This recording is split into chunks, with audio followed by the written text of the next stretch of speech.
Get ready. Garmin Stone Cold Fishing starts right now.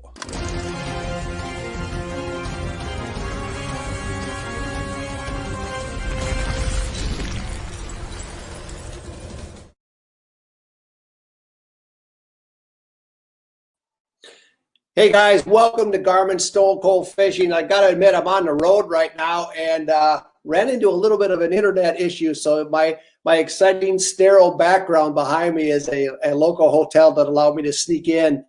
But that's not going to change anything. We've got a great show tonight. We're really going to go in depth into running Garmin Livescope. So if you've thought about the technology, if you own the technology and want to run it better and understand it better, we've got an incredible cast of characters tonight. We've got National Walleye Touring Pro Tom Kemos, who's actually a very avid ice angler. And Troy Simonton is going to be on board. So the nice thing is, if you have questions tonight, Frank, thanks for joining us tonight. If you have questions tonight, write them in the comments, and Troy's going to be answering them by himself through the program. So he'll answer if you got specific questions on Garmin Livescope. Ask them, and Troy will be answering right through the comment section in a minute. And by the way, anybody that comments or likes the show tonight or shares this or has comments tonight, John, thanks for joining us. You're eligible to win a Garmin Striker 4 Ice Bundle, which is phenomenal. I had a chance to fish one of these. It's not only a great sonar, it's also got GPS. So it's a $249 value, but it's one of these high performance units that Garmin's really typical for providing in terms of their tips and stuff like that. Hey, I'd like to bring in right now Danny Thompson, Regional Sales Manager for Garmin. Now, Garmin's been involved in ice fishing for Danny for what, about 4 years now? Yeah, and yeah, I'm going to tell you guys, this guy right here is one of the driving forces behind Livescope and really Garmin getting involved in ice fishing. This guy went to bat for all of us to get this product on here. So Danny, I really appreciate you coming on board tonight, and good to see you, man. I love the way your basement's turning out. Yeah, the home office is definitely turning out pretty good. I'm excited about it, and I'm excited to be on tonight to talk about Garmin. And, we haven't had a lot of sports shows going on this winter, so I'm kind of excited to spread the word and talk to some people and, talk about some Garmin ice fishing here. Hey, so if somebody wins the Garmin, the Striker 4 Ice Bundle, tell me a little bit about it. When do you go to that unit? I love the Striker 4. It's an extremely lightweight, easy to use unit. It's got a great flasher on it. Actually, a lot of people that even take and use it in the kayak in the summertime or Boundary Waters trips, because the great part about it is it's a fish finder, but it also has a GPS. So you can save some waypoints, tracks, trails, make it back to the access and all that kind of stuff that we can do with the GPS.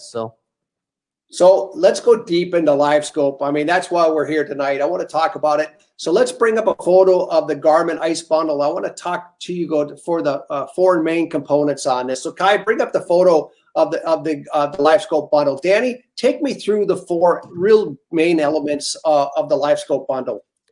Yeah, so there's, like I said, there's four main points. Kind of the biggest piece, I guess, is that EchoMap 93 SV unit. This is really one of my favorite head units and one of them that we sell a lot of here. A 9-inch screen, so you got plenty of room to split screen and do that kind of stuff. It's got all of our Lakeview G3 maps built right into the head unit. So whether you're going to Minnesota, North Dakota, New York, wherever you're going fishing, there's maps already preloaded into that unit for you. So you're able to find everything. 18,000 of them. Yep. Yeah, 18,000 lakes. That's crazy. And the other piece of it, of course, is the Livescope. There's a GLS 10 black box in there, and then the LVS 32 transducer that kind of goes with what we call the Livescope system. That's what's giving us the live image, the transducer, and the brain box, and we're going to go into detail about it. But so you've got that in there, and then we've also kind of got this like extra large bag base, cradle, battery, the charger, and the pole mount that kind of makes the Livescope Ice Bundle what it is. And that the case, it's funny because we put a lot of time just into planning even the bag and some of that stuff, and putting the padding in there and all the other stuff that we've done to kind of put these pieces together that have brought the Livescope bundle to be what it is. You switched to the UHD model this year with the ice bundle. What was the difference between last year's model and this year's model in terms of the 93? Yeah, so the cool part is with Garmin EchoMap 93, that's my #1 selling summer unit, but it's also in the Livescope ice fishing bundle. So when we switched, the UHD's given us the ultra high definition side imaging and our clear view images. And Steve, I mean, you've seen this stuff on the water. So it's more of a summer thing. But the great part is we snap that out of the quick release bracket, we put it into the boat, and there you go. You've got something that's giving you those ultra high definition side and clear view images. Yeah, there's no reason to buy a unit just for ice fishing anymore. You've got these units are interchangeable in terms of products and things. But really, I want to go more deeply into the LVS 32, the Livescope transducer and the black box. Tell me, what's the difference between, say, standard sonar or even Panoptix and the Livescope, the LVS 32? Kai, yeah, bring up that image. That's the actual the unit, and that's what differentiates Livescope from everybody else. And here's the black box with it. But Danny, tell me a little bit more about it. Look at, so if you look at this image here, you can kind of see the black box, or the GLS 10, we call it, on the right-hand side there. And that's really the brain box and what's kind of giving us this image, or this live image that the transducer is picking up. So that's what I'll call the brain box. On the left, we've got the transducer, the LVS 32 transducer. And if you look at it, you can almost see the 3 elements on that transducer. So you've kind of got one that's, parallel maybe with the water there, and then you'd have 2 more that are kind of at a slight angle. So we take those 3, we stitch them together, and we get a giant viewing angle. And we're putting these together really quickly, so we're giving ourselves a live image. And it's pretty neat what these Livescope transducers can do and what you can see with them. So the Livescope has 3 arrays versus 1 array on the other units, but this one is a little different in that it has 3 arrays, but it's sending out 2 signals per array. So you got 6 different signals going out, and they're going through the entire frequency.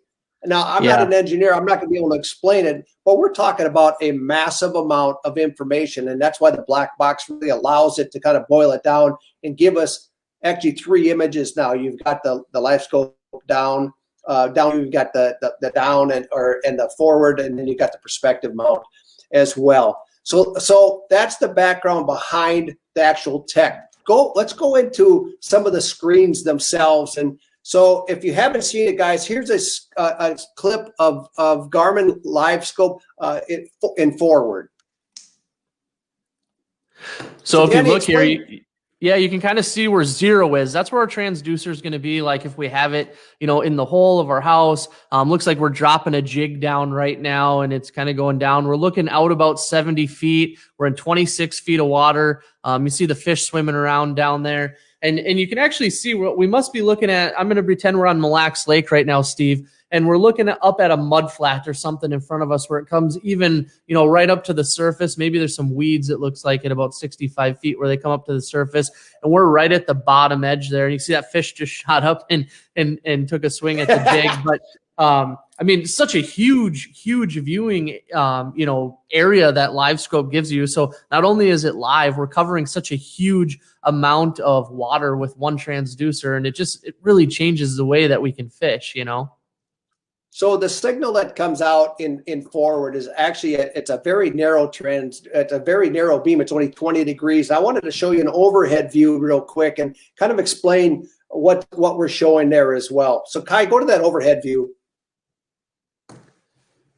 on the screen grab.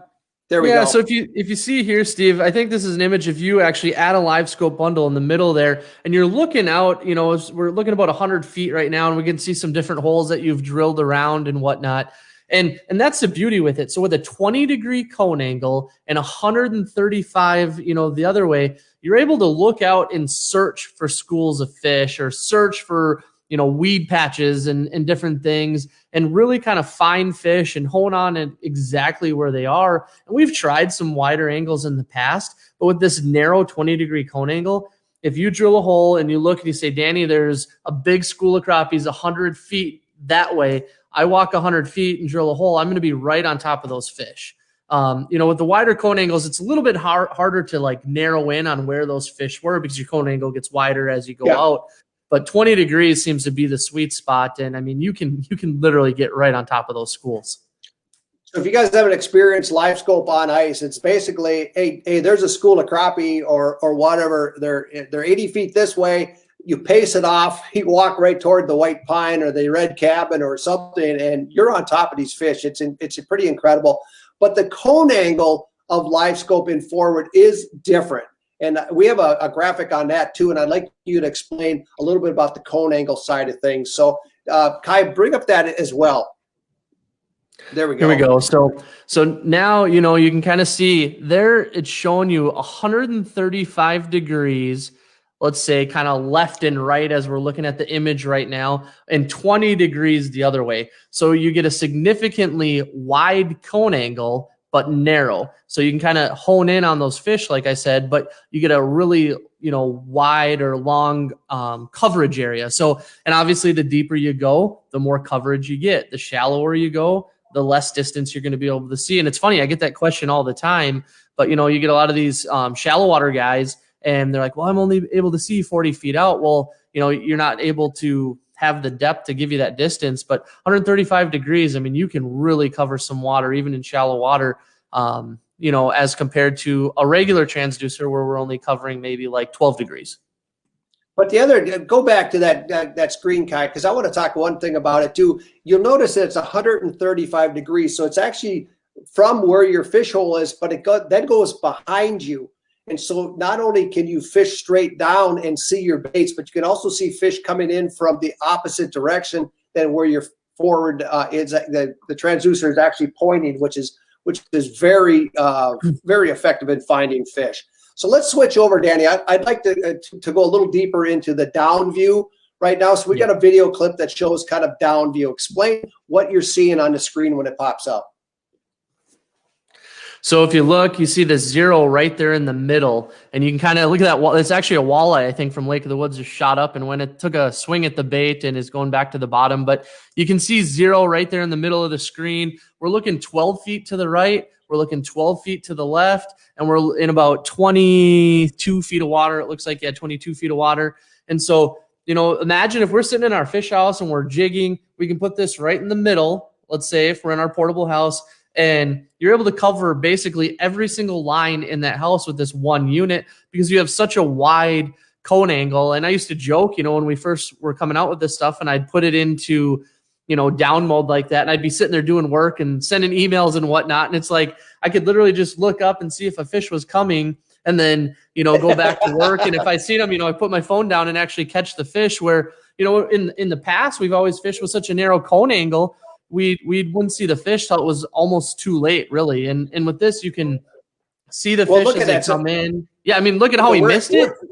Yeah, look at and comes back. When you ever see a walleye come up at a 45 like that, you know you got him. But look at the top. You're covering 24 feet. You know, you can see. Look at the numbers across the top. We're covering 24 feet of the bottom and 22 feet of water, which is really an amazing view because you see so much more than you used to with traditional 2D sonar, and I think that's the biggest difference between. But here comes that fish in the 45, boom, hook. He's coming up to the top. Yep. So that's it. I want to show you the cone angle now of the live view, that you know, in down. So Livescope and down. So explain a little bit about this as well. Yeah, so I mean, like it's obviously the same transducer. So we've got the same angles, 135 by 20. But what's cool here is it just shows you, if you look at your ice angler there and he's fishing, he's got the transducer right there where his line goes in the water.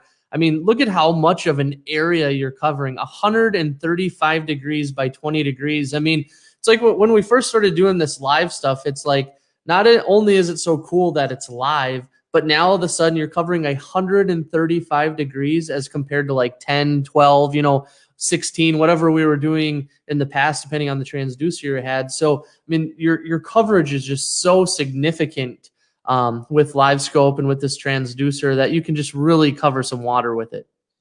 You know, when you're talking 2D sonar and about the same amount of water, you're really talking about 3 or 4 feet. I mean, if you're in 20 feet of water, you're basically covering about this much of the bottom in a circle. And so Livescope gives so much more information. And I found that you've got fish that are rejecting you from a distance Whereas before, the only fish that you were seeing on the 2D was either something that was swimming right through or had already come to the bait and then rejected you. Here, if you're seeing fish that are rejecting you in the distance, you're helping to build patterns a lot faster than you normally would as well. So I know Garmin came out with a new perspective mount. There hasn't been a ton of chatter on it for ice, but I think when people realize how valuable this is going to be, and I really look forward to, we got Tom Kemos is going to come on next week and really talk about perspective mount and how he's been using it for shallow panfish. But Kai, bring up a shot of the perspective mount. This is actually a summer setup where it's on the trolling motor mount, but it really gives you an idea of what the perspective mount does. And Danny, talk a little bit about how this thing works in terms of bottom coverage. Yeah, so, you know, like we've talked about the cone angles and the depth of water, the one thing we needed that distance in shallow water. And so what the engineers were actually able to do is kind of go back and come out with this perspective mount or this perspective view where we're actually able to kind of, you know, put the transducer on its side. And now we're taking that narrow up and down and that wide left and right, putting it on its side. And so now we're able to look greater distances in shallow water. So a guy like Tom Kemos, who's just deadly on these bluegills with this perspective mode, I mean, he can seek them out. He can look into the weeds, find these fish so much better because he's getting more distance, you know, than you were able to in the past. So. Hey, Taylor, I just saw your question. What color jig the guy's using the shack next door? I'll tell you what, years back, Danny and I were fishing on Mille Lacs, and we were probably 35, 40 feet apart in different houses. And you know, I watched two fish come up to Danny, and I actually watched him miss them, and we were giving him a hard time from shack to shack. But what was cool is I watched him catch a fish, and the return was, was relatively small, and he goes 17-incher, and then all of a sudden you see this big blob come across the screen, and he's over there screaming. He had a 27 or 28-inch walleye on it. But we could actually tell relative size on these fish, and actually with Livescope versus Panoptix, I mean, we were out on a walleye share. You know how he's going to be a 19, 20-incher, and he was like 19 and a half. I mean, it's insane. We'll talk a little bit about that. But hey, so what I do want to take, Panoptix, and I do want to take Livescope, and I want to kind of put them head to head. So I've got a graphic here. I want you to walk through this in terms of how, what's the difference between the two. Yeah, so you can kind of look, you've got some bullet points kind of pulled up on the screen here. So Panoptix was kind of what we had originally come out with, was the Panoptix ice bundle with our PS22 transducer. We still offer that, but now we've got the Livescope ice fishing bundle with the LVS32 transducer. And so kind of the main differences is the Panoptix, the PS22 is kind of a phased array. And I guess when I say that, what I really mean is it gives you kind of almost like a radar look. So we don't get the definition and the target separation that we do with Livescope, which is actually a frequency steered array. It's still live with the Panoptix. It's more of that radar, almost like you get some of the blobs and some of that kind of look with the Panoptix. And then Livescope, we're able to use those frequencies, and we're kind of chirping through a whole bunch of frequencies and getting a great, crisp, clear image. And really one thing that, we've kind of talked about and used as an example here is Panoptix versus Livescope. So Panoptix is kind of like that AM radio, where with Panoptix, you can get significant distance when you're, searching for fish, where Livescope, you're not going to get as much distance, but you're able to get such great clarity and definition. And so I say it all the time, Steve, if I'm going on a crappie mission and I'm going to go look for, basin crappies in a lake, I will for sure bring my PS22 and my Panoptix over Livescope all day long, because, I've seen fish. I've been out there with, Josh and Derek, and those guys can pick these fish out, up to 200 feet away with a PS22, where Livescope, where you're just not going to be able to do that. So there's still a place, I think, for Panoptix, and I love it for the distance that it gives us. I'm a huge fan of Panoptix. Go ahead, Kai. You can drop that graphic on there. But so Danny, back to that detail, I can tell you. I'm going to show you a clip here in a minute. The first time I ever used Livescope, and I want you and the rest of the audience to say. I want to see if you know what kind of fish that we're talking about. But hey, let's move on real quick. I want to bring in Tom Kemos. He's very well known walleye tournament pro, fishes the national tour, but he's also very avid ice angler, and he's done extremely well, especially in these casting events where he's taking Livescope and really targeting individual fish and things. So, hey, Tom, welcome to Garmin Stone Cold Fishing. Sure, glad you're here tonight.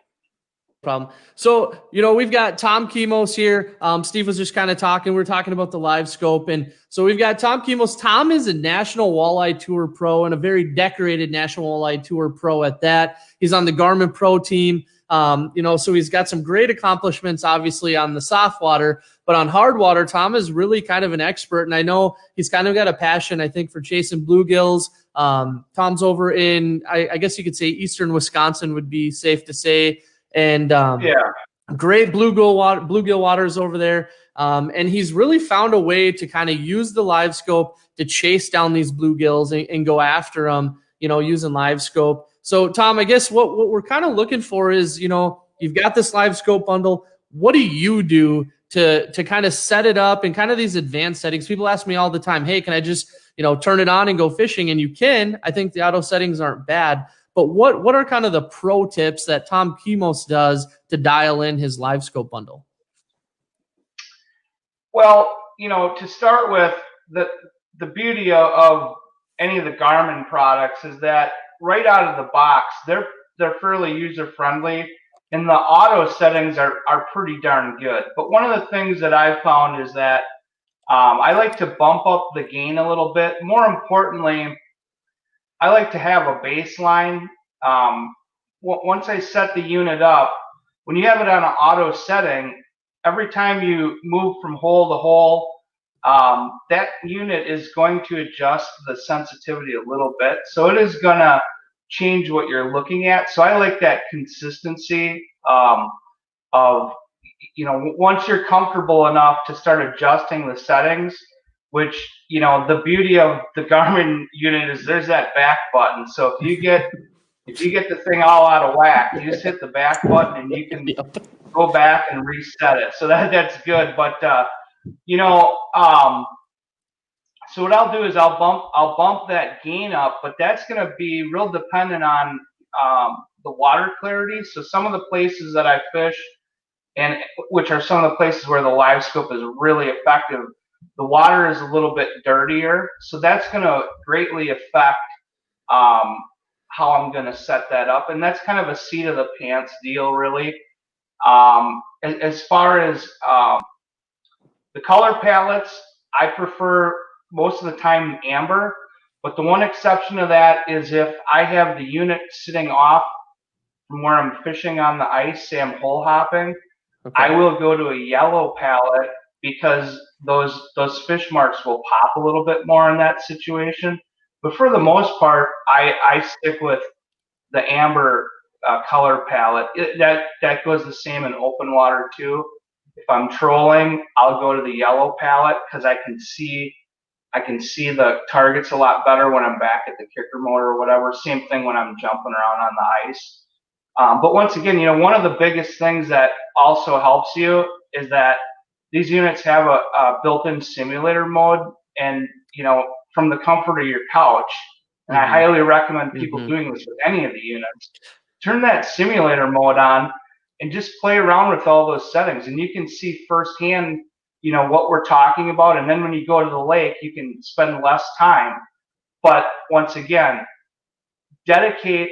You're going to make a big investment with these units. Spend a little bit of time, try to dedicate a little bit of time when you go to the water to dialing your electronics in, and they're going to pay way more dividends if you get comfortable with making all those adjustments. And it isn't rocket science by any means, but you just need to be aware that you can tweak those settings. But once again, I try not to get bogged down too much with playing with the electronics. When I'm on the water, I try to get a baseline set up, and just so that every time I drop that into a different hole, I'm basically looking at the same thing. Yep.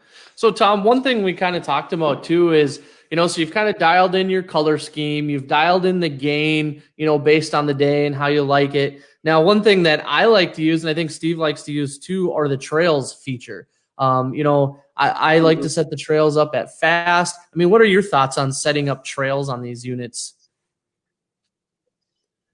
Yeah, I think that there's definitely a time and a place for them. I do prefer it when I'm in down mode with fishing and vegetation. I do appreciate being able to, because sometimes the fish are a little bit tricky to see depending on if you're fishing in real heavy milfoil.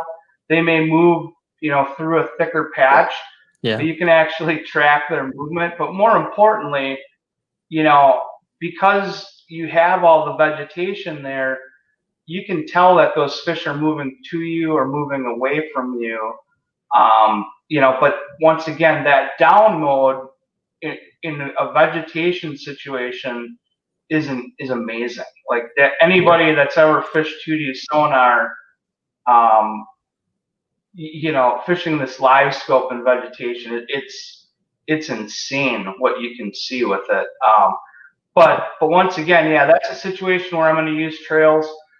Also in perspective mode, I will use it. Once again, if you aren't always looking at that unit, I can still see when I see the marks. I instantly know the direction that they're traveling.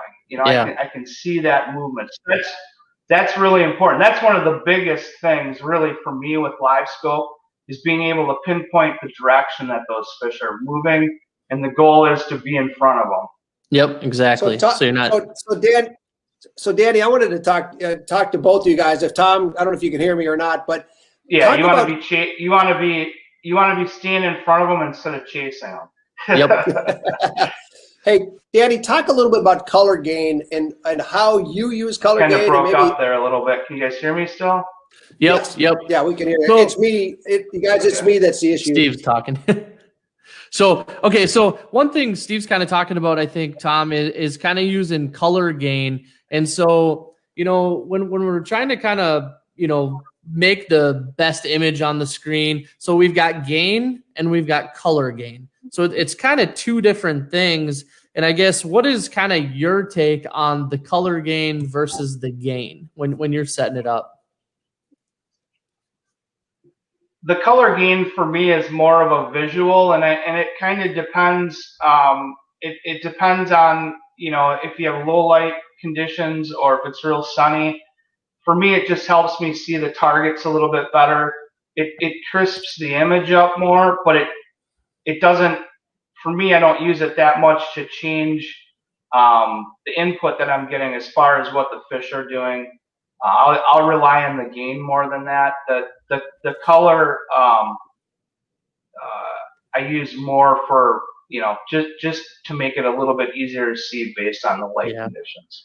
And I know I talked to some of the bass guys that are flipping heavy milfoil, which is so foreign from us maybe as ice fishermen, but I know they like to bring the color gain up, and people ask me all the time too, how to get the best image, and I like to bring that color gain up because it just seems to make things more like reflective or stand out, kind of like you're saying, especially if the unit is a little bit of a distance away from you. So it seems like if we bring that color gain up, we can actually run our actual gain, or our regular gain, I'll call it, a little bit lower, and it gives us more range in that gain, if that kind of makes sense. So I think that's a great way to kind of manage that. And it kind of ties us into kind of the next thing that we're going to talk about here, is kind of managing noise or interference or how you set up the screen. And I know you've kind of got a cool tip on this, but as far as kind of like running your interference and your TVG and some of that stuff we have, like how do you go about setting those and managing interference when you're setting your unit up? Hey, Danny, before you go in that, I want to run this clip from Lake of the Woods again. Once again, kind of going back to keeping it simple for me, I don't play around with that too much, because I want to be getting the maximum out of that unit. I'm not so concerned about seeing a super clear target as much as I am being able to see, more data out there. So I usually try to keep mine the situation where I want to be able to see if there's a color change, if there's a water temperature change. I want to see all those things. So I typically don't get too into horsing around with making an adjustment on that. If I do, I'll bump it up slightly, but other than that, I don't really play around with that too much. Okay. So I think Steve's got a video, and I think you said it's from Lake of the Woods, Steve? Yeah, we ran it already, Danny, but it's the shot of what a clear screen looks like. And Kai, this is, bring up that number, clip 13. So you can see it's basically bottom, fish, and lure. And you can see that jig down in 24 feet of water. You see that, is this actually a small walleye or a sauger coming up on it? But that's a great example of a super clear screen where you've got good detail, good information, but you've got it honed down to the point where you're not seeing as much as you possibly could. So now, Kai, would you run a shot of this this next clip? And now just look at the difference here. I mean, you look at that fish shape, and you can almost determine what kind of you actually can determine what that species is. And then two, Danny, talk a little bit about relative size. You can see that it's set up where we've got the grid pattern on there, and we can actually tell the relative length of that fish accurately. Yeah, Steven, that's kind of the cool thing. So, and Tom does makes a good point about this, and I'm going to step back a little bit and kind of talk about that. But you know, you looked at the image or the video there from Lake of the Woods where we can see the walleye. The image was beautiful. I mean, that is an absolutely beautiful screen. We've got no interference.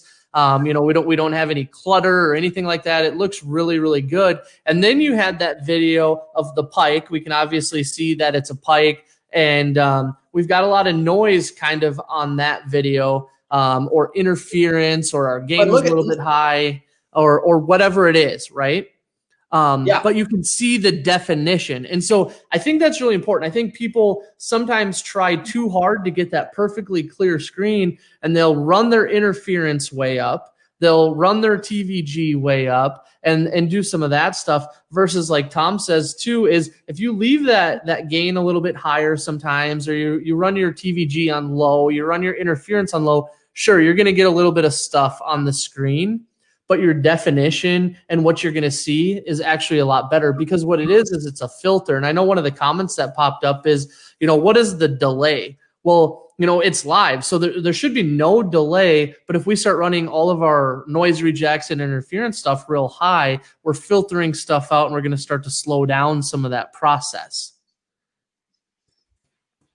It's pretty. I mean, that shot when that pike came, background on it. That's the first time I ever used Livescope. Similar. Go ahead. What's that, Tom? I'm sorry. It's very similar, you know, even to 2D sonar. You know, the more that you try to get that perfect picture, you're kind of taking away from being able to gather all the data. So if you can work through, you know, some of the, I don't even like to call it clutter, because a lot of times it's actually things that are occurring in the water that you're seeing. So, you know, and those are all important things. You know, if there's some sort of bug in the water, if there's a thermocline or a color change, those are all things that I want to see. So yeah, you have to, like they say, when you're in down view and you're sitting in the ice house, it's nice to have that beautiful picture. Yeah. But when you're in hunt mode and you're out, you know, trying to hunt them down, I like to be able to take all that data and have it at my fingertips. Yep. That's awesome. Well, Danny, let's let Tom go. And one of the things too that's kind of cool here is that I've found with, you know, keeping the TVG low and your gain up, is that I can see the ice holes a lot better, which is huge when when you are tracking those fish down.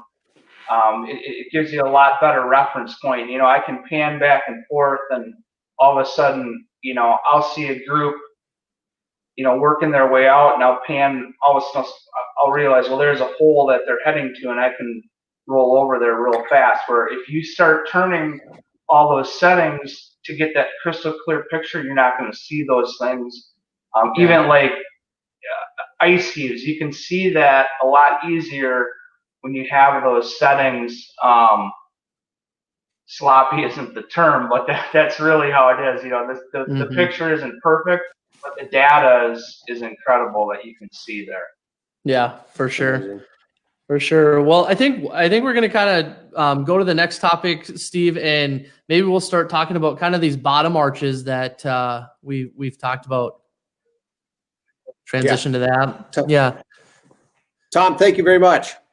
Yeah, Tom, I know you can't hear Steve right now, but thank you so much. We appreciate having, you know, kind of the pro or the expertise on this. You know, it's like sometimes we get so tied into this, you know, me on the sales side, and it's nice to hear from people that are actually using this in the water and seeing how to set it up to be successful as you have with Livescope. So we definitely appreciate having you on. And I know we talked earlier, but we're going to go into perspective mode next week. And I think that's something people aren't going to want to miss. Tom is really kind of the expert on this perspective mode stuff. So make sure you tune in next week for Tom and for the perspective mode that we're going to cover.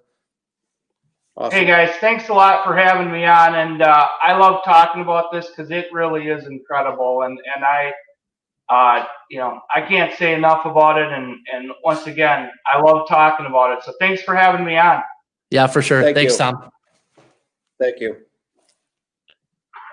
So Danny, I'm not sure why I'm having issues with everything. Everything was working fine at testing, but anybody that's watching, I apologize tonight. We ran into some internet issues. I bolted to a neighboring hotel, and they were gracious enough to set me up in their business suite. But all I know is I've never had internet issues till tonight, and it was a panic time about an hour before the show was to start. So, hey guys, we've had a ton of great comments coming in, a lot of great questions coming in, and Troy Simonton, Garmin expert, one of the engineers behind Livescope and transducer technology, is on there answering. So if you have questions, everybody that comments, you're going to be eligible to win that Striker 4 bundle tonight. So please continue to send those through, and thank you for joining us tonight. Hey, Danny, one of the things I wanted to bring up is one of the questions that you see a lot is what we'll call the bottom arches. And Kai, would you bring up the bottom arches? And I want you to explain what's happening here and how to fix this if you're running into this on this. So Kai, this is number 15. Yes, there we go. So you can see here, we're kind of in the down mode. You can see 0 is the center there where the transducer would be. We're kind of looking down. It almost looks like, I'm guessing you maybe grabbed this image when you were ice fishing, and you've got one line, you know, on the left, one line on the right, because I can see a couple of baits down there. And then you can see the bottom. So the bottom, as most people will know, is kind of the red line going across the bottom there at about, looks like 26 feet. And then you're seeing some of these arches. What you're seeing is what Steve's talking about, for those of you that aren't seeing it, is kind of that blue, you know, looks like I don't know, kind of some blue specks or blue haze. Yeah, kind of to the left and to the right there.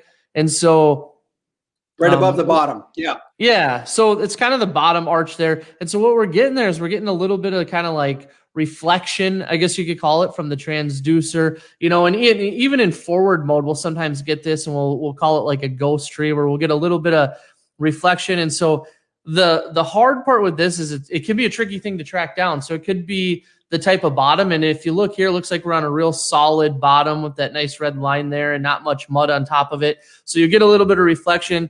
You know, what you can do here is some of that interference stuff that we talked about, as far as bringing your gain down, bring your color gain up, and we can kind of try to get rid of some of that stuff and get rid of those arches. You can also zoom it in a little bit. But what you're getting there and what you're seeing is really kind of just a reflection. So, you know, it's really has a lot to do with the bottom composition or the type of bottom on the lake that you're fishing in. So how do you get rid of it? Biggest thing that I'm going to do is I'm going to go in there is I'm going to take my color gain, bring it up a little bit to make the bottom a little bit more reflective. And then I'm going to actually bring my gain down and just kind of bring my gain down to get rid of that reflection.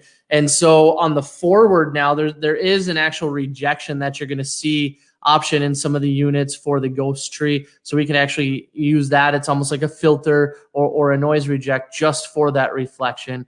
You know, in the summertime, if we don't use the 0 degree mount and we switch to the regular Livescope mount, that does help too in the summertime.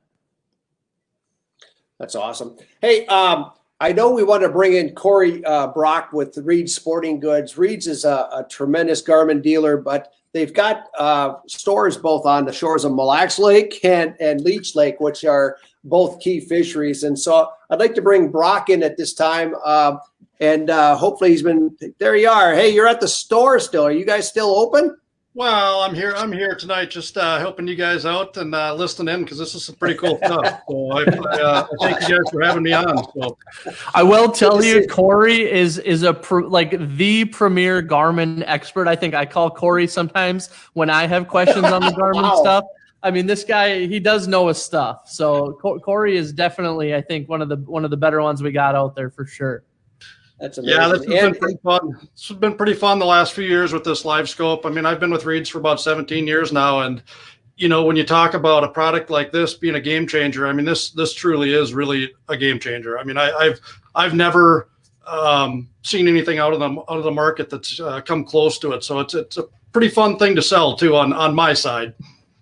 So, hey, take me through how are ice conditions on Leech and Mille Lacs right now, and what are you hearing in terms of the bites on both lakes?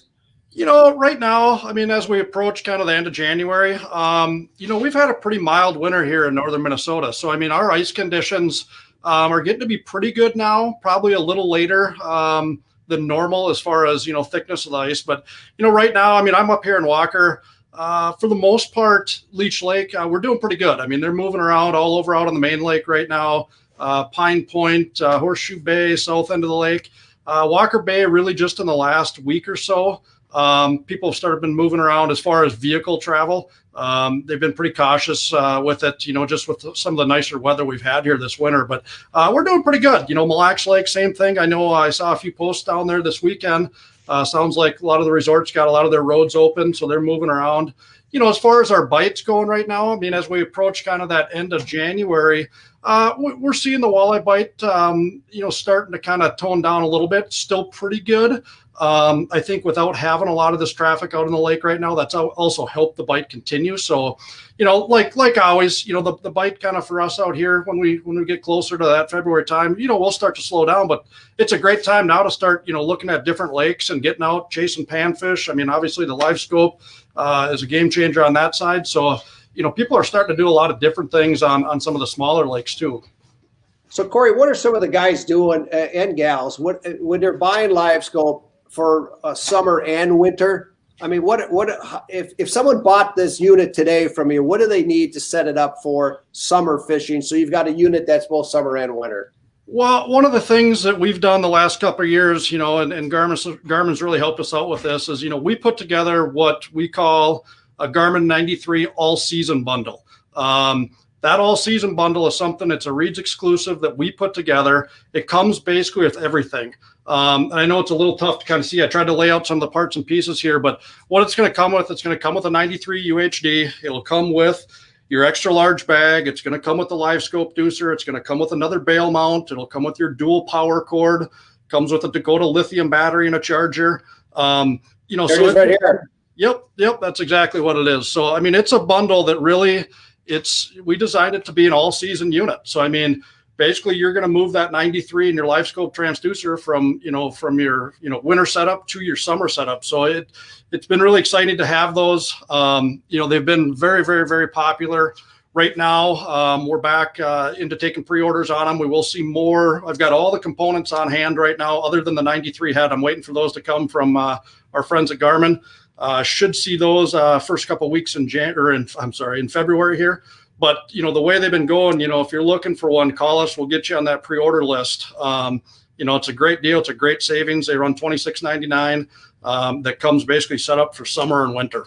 So I know Danny's going to go deep into this next week's show about taking the Livescope and setting it up for wheelhouses and snow bears and things like that. But you guys do sell products that kind of a set for setting up the snow bear or the wheelhouses. What are the products that you actually offer, and what should people think about when they want to do that type of setup? Yeah, and the one thing we've got the last couple of years is a lot of people with their permanent houses and obviously snow bears, they're looking for that, HDMI out, so they want to be able to run the screen into, say, a bigger TV.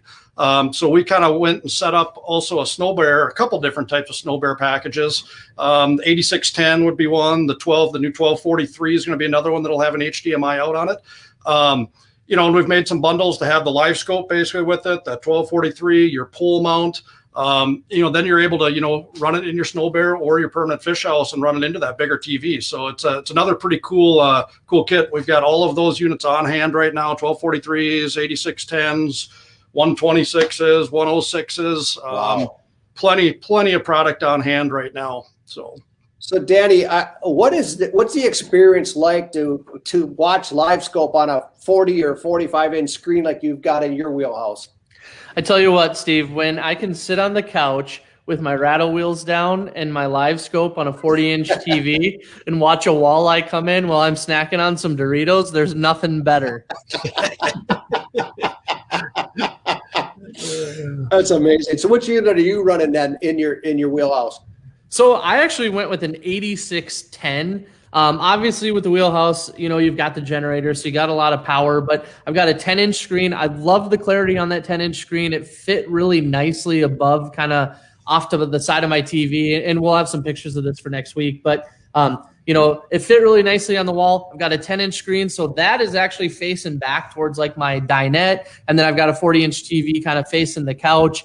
And it works great. I mean, you got HDMI cable running there. It doesn't take a ton of power. It's a pretty cool setup. And, you imagine these guys in these snow bears, some of these other things. I mean, if you are looking at all to set that stuff up, I mean, you really got to tune in next week and kind of see some of the setups we've got there. And, it's cool stuff for sure. There's, like I said, nothing better than watching the walleye come in on a TV.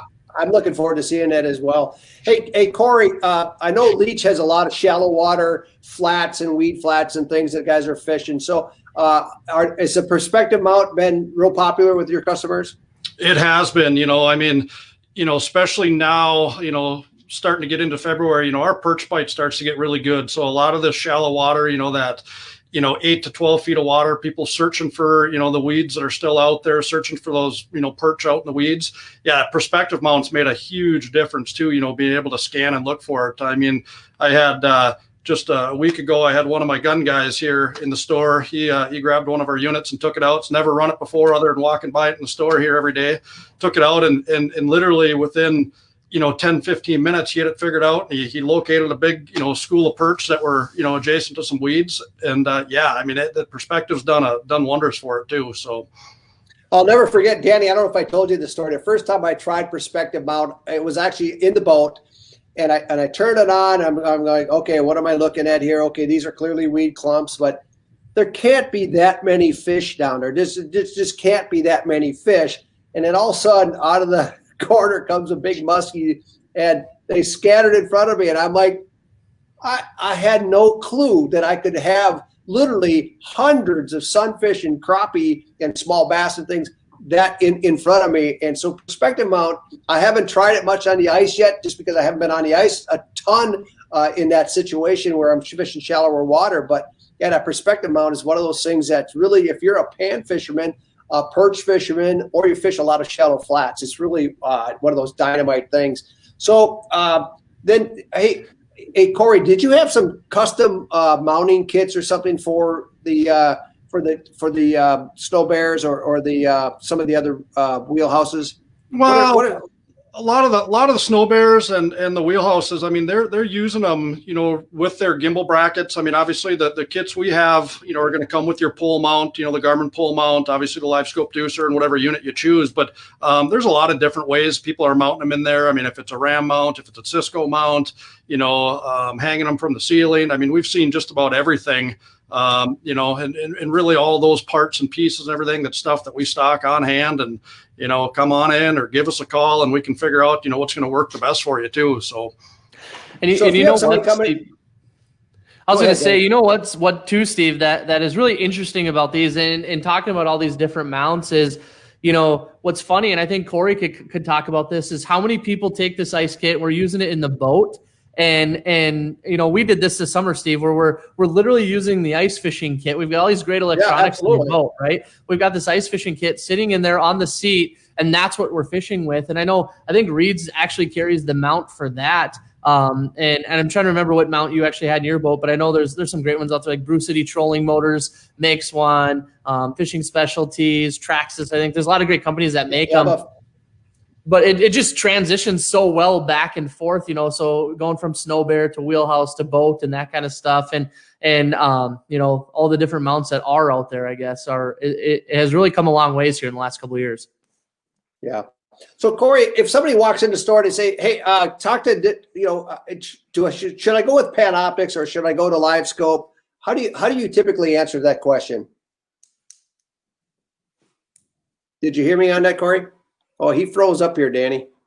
Yeah, I see that. Yeah. So we might have to let him go. Yeah, Danny. I mean, answer that question if you run into it with a client or with you know. Here's what happens, Steve. Is Livescope is so dang popular right now. So and there's so much technology. I mean, here we are on Facebook Live tonight talking to a lot of people on a lot of different avenues, and people really get information nowadays where they didn't get it before. So it seems like when they walk into Reed's or they walk into these retailers or these shows and they say, hey, you know, I want a Livescope ice bundle. A lot of times I feel like they've done their research. What I find with should I buy a Panoptix or should I wait for the Livescope is I get, you know, a younger guy or someone who's really just trying to, you know, save money and pinch pennies and decide, is it really worth spending the extra money on the Livescope bundle? And in some cases, yes, you know, I think a lot of times it is, but like I always say, and I think, you know, too, is like, I am such a fan of the PS22 still. Me too. I mean, I would not be scared to buy a Panoptix ice bundle with the PS22. There's great deals on them out there this year. And I think, you know, we sold a lot of them this year. We've sold a lot of them over the last few years, but, you know, it really just kind of depends. You know, are you a guy like Tom Kemos who's fishing in the weeds and you're in shallow water and you're trying to pick out these bluegills in the weeds? I mean, you almost have to go with Livescope in that situation. But now if you're a guy like me that likes to fish crappies in central Minnesota and these deeper basin lakes, I mean, I think there's been a lot of times I haven't even brought a Livescope with me. I'm just using Panoptix because of the distance, you know, and I'm looking for that school. Once I find the school, I mean, we did a deal with Wade Middleton actually a couple years ago. Out of Texas, yeah. Yeah, he's a Texas guy. He come up ice fishing, but you know, once we got on the school, Josh and Derek are experts at this. And once we found the school, we just dropped jigs down. We weren't even using a flasher. We weren't using the Panoptix. It's literally just a matter sometimes of being on top of the fish in that situation. You know, I've been to Lake of the Woods with the Panoptix kit and put it in down mode. I've caught these walleyes. You know, a lot of times people are up there and they're catching lots of eaters and they're not getting the big fish. Well, with Panoptix, you know, I'm able to see these big walleyes coming in 6 feet down, you know, basically right underneath the ice. And I suppose they're chasing some bait fish or something high like that. But Panoptix works great for that. And you know, you don't have to go to the Livescope for that. It's just really the Livescope, you know, is for the customer that really needs that detail and that definition and is kind of looking for that. But the PS22 does work great. You know, the other thing is we go from summer to winter so easily. If you're going to put it on the boat and use it in the summertime, you know, in the summer, it seems like Livescope does have a lot of benefits over the Panoptix just because of the clarity in the weeds. Yeah. One of the things that I think people are going to learn the more they use Livescope or Panoptix is you've learned this, I've learned this, and a lot of people have, is the bigger walleyes tend to be suspended more often than not. I've run into it open water, but I've also run into it a lot ice fishing. The last time on Lake of the Woods, it was like almost we're in 30 or 24 to 26 feet of water, and any fish that came through at 17, 18, 16, they were big fish. And if you run into that, I know you've run into that a lot. Yeah. You know, and it's funny because this goes back to when we originally were going to come out with Panoptix, and you know, I had it mounted to a hockey stick. I had a big old battery. The transducer was a lot bigger back then. We're out on Mille Lacs Lake on the mud flats, and Mike, a friend of mine, sitting there, and he's jigging away, and he can't even see this fish, and I can see this fish coming in because Panoptix was such a wide cone angle. But when those fish are up high like that, I mean, it was through his cone angle so fast. It's like if he wasn't, watching, he probably never even seen a mark. It's right. Such a narrow cone angle, and you just get a line on a screen where with the Panoptix, here I am looking 10, 20 feet this way, 10, 20 feet that way, and I'm able to see these fish coming at that higher distance or higher up in the water column. And I mean, yeah, I think, and a lot of the good ice fishermen back in the day knew this. They'd run lines just down a little ways, and I mean, Panoptix just proves that. I mean, you will catch so many more fish higher in the water column. And what it is, I think these fish, especially on these bigger lakes, Mille Lacs, Lake of the Woods, there's some sort of bait fish that's higher that they're after. Hey, Danny, we're running out of time here a little bit, but we've got some really cool stuff left. We're still going to pick a winner tonight. And I know Troy Simonton, our Garmin engineer, has been answering a ton of questions as they've come through. We've had hundreds. Actually, it's been awesome to have everybody on board. Next week, we're going to talk about power. We're going to talk about, should you go lead or lithium? What can you expect in terms of life from your LiveScope unit? How can you lengthen the amount of time you get out of your LiveScope unit? Things like messing with your display light, your backlight, and stuff like that. And we'll go into some depth on that, and battery maintenance, battery protection. And then I want you to go deep into setting up not only for your Wheelhouse and Snow Bear, but I want to talk about transducer positioning. In the old days, we'd cut a hole here, we'd cut a hole here, we'd put another hole here. You got your little triangle, and then you drop your 2D sonar, and you're looking down, and you got your two lines. Well, with LiveScope and the difference in the cone angle, that's not the best way to do it. And doing it the right way will really impact how much you see and how many fish you're going to be able to catch and how much fun you can have that. So. Which is awesome. So I'm looking forward to that. Tom Kemos is going to be back. He's going to go deep into perspective mount, how he sets it up, what it shows, how he's using it to catch more fish in this shallow water, which would be pretty awesome. So I'm looking forward to it. Hey, Derek, we really appreciate you getting involved. Hey, guys, I've seen a lot of names on here from College of Ice as well. So thank you all for joining us tonight. I've been really looking forward to talking to Danny and Tom and having Troy on board. I apologize. We've never had issues with the tech in the past, but internet went down. I think it was everybody watching the Packer game, because I think it just all of a sudden it just shut down when they lost the game. Everybody just kind of, I don't know what happened. The internet broke, but thanks for your patience tonight. Hey, we've got a winner tonight. Brian Erickson. He's going to be the winner of the first Striker 4 bundle from Garmin. So, Brian, thank you for tuning in tonight. We'll get your. We're going to need you to message us with your home address and everything, so we can get this out to you. So, congratulations on this. But Danny, thanks for tonight. I appreciate everything, and everybody that tuned in, thank you. I don't know what the latest is with the Kansas City game and the Buffalo, so we'll see what happens. But everybody, thanks a lot for joining us tonight. We'll see you next Sunday at 7 p.m. Central right here at these different outlets for Facebook Live. Danny, thanks a lot, man. Thanks, Steve. All right. Bye, guys.